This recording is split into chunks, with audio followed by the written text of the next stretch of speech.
করব আজকে অধ্যাপক পঙ্কজ রায়কে দিয়ে। কি বলবেন পঙ্কজ বাবু? না, বিষয়টা হচ্ছে এটা আমাদের দেখতে হবে যে আমার বারবারই মনে পড়ছে ও আমার দেশের মাটি, তোমার তরে টাকাই মাথা। ইন্ডিয়া দ্যাট ইজ ভারত, সেই ইন্ডিয়াতে ডট দিয়ে সেটা ভারতের ম্যাপটাকে যারা ছিদ্র করতে চাইছে সেটা হচ্ছে ইন্ডিজোট।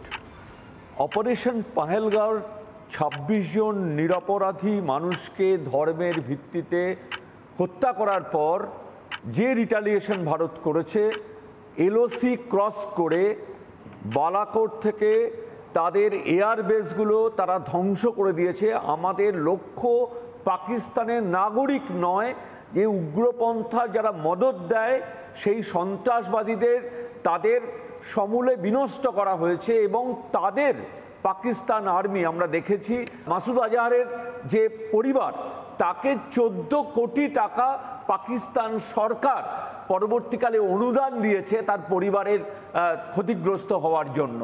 আমরা দেখেছি যে যারা মারা গেছে তারা কিন্তু উগ্রপন্থী এবং তাদেরকে পাকিস্তানে, আমি একটু ইন্টারফেয়ার করছি, তাদেরকে পাকিস্তানের পতাকায় তাদের দেহ মুড়িয়ে দেওয়া হয়েছে, তাদের দাফন এবং জান্নাতে পাকিস্তান আর্মি, পাকিস্তান অফিসিয়ালদের উপস্থিতি আমরা লক্ষ্য করেছি।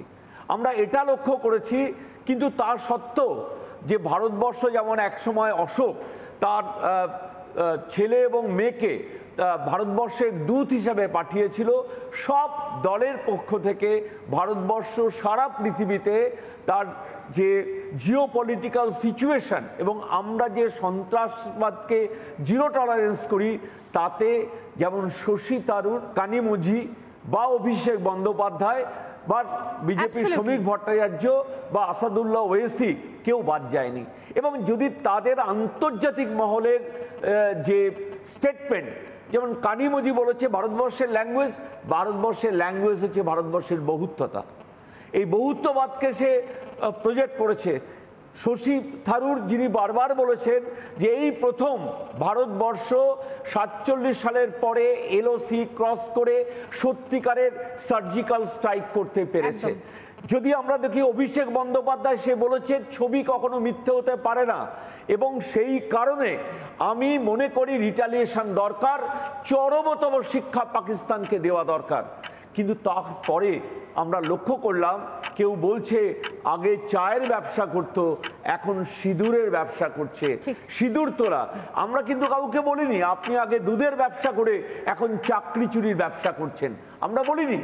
আমরা না বললেও এইরকম একটা বাতাবরণ ভারতবর্ষে তৈরি করা হয়েছে এবং আমরা লক্ষ্য করছি যে দেশের জন্ম হয়েছে দ্বিজাতি তত্ত্বের ভিত্তিতে এবং আসিফ মনির তিনি ওখানে দাঁড়িয়ে যেভাবে সরাসরিভাবে লঞ্চিং প্যাড উগ্রপন্থার তৈরি করার চেষ্টা করেছে, ভারতবর্ষ তাকে গুড়িয়ে দিয়েছে এবং ভবিষ্যতে, কারণ অপারেশন সিঁদুর নট ইয়েট এন্ড, এখনো শেষ হয়নি। যতদিন পর্যন্ত পাকিস্তান এবং আলোচনার যখন প্রশ্ন হবে সেটা হচ্ছে পিওকে নিয়ে আলোচনা হবে। পিওকে ভারতবর্ষের অবিচ্ছেদ্য অঙ্গ এবং আমরা সেটাকে উদ্ধার করবই আজ অথবা কাল। নানা ধরনের কন্টেন্ট দেখার জন্য লাইক করুন, শেয়ার করুন আমাদের ফেসবুক পেজ, সাবস্ক্রাইব করুন আমাদের ইউটিউব চ্যানেল। পাশাপাশি অন্যান্য ব্রেকিং নিউজের জন্য অবশ্যই চোখ রাখুন রিপাবলিক বাংলায়।